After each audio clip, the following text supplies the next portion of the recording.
Alright, I didn't like the leaks. I wasn't sure about the hands-on videos, but now the iPhone 17 Pro is in my hands.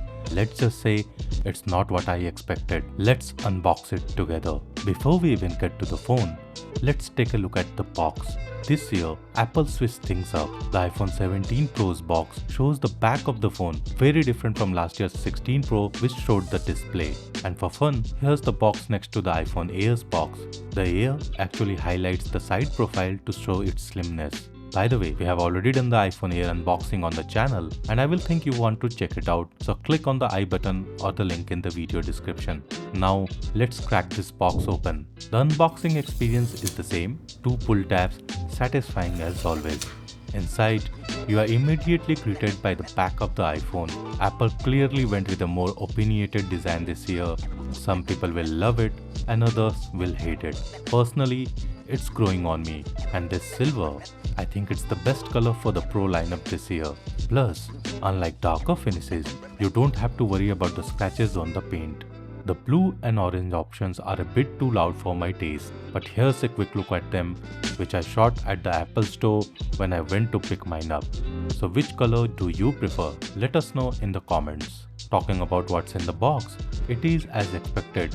No surprises there, just a braided USB-C to USB-C cable and depending on your reason, a SIM ejector tool, and that's it. Alright, let's talk about what's new inside the iPhone 17 Pro while I show you the phone. There's a 4252 mAh battery which is almost 19% bigger than the outgoing iPhone 16 Pro, an improved 48 megapixel telephoto camera, a new 18 megapixel selfie camera, a faster A19 Pro chipset, and a first ever vapor chamber cooling system in any iPhone. Now, here's a thing I noticed right away. Even though the 17 Pro is 7 grams heavier and a bit thicker than the 16 Pro, the curved edges make it feel way more comfortable in the hand. If I'm being honest, my favorite size is still the iPhone 15 Pro. That was peak one-handed usability with a big display. But phones keep getting bigger and bigger and we can't stop that trend. Here are the iPhone 15 Pro, 16 Pro and 17 Pro side by side. Again, I must say that the 17 Pro design is growing on me. And that was my first impression after spending some time with the iPhone 17 Pro.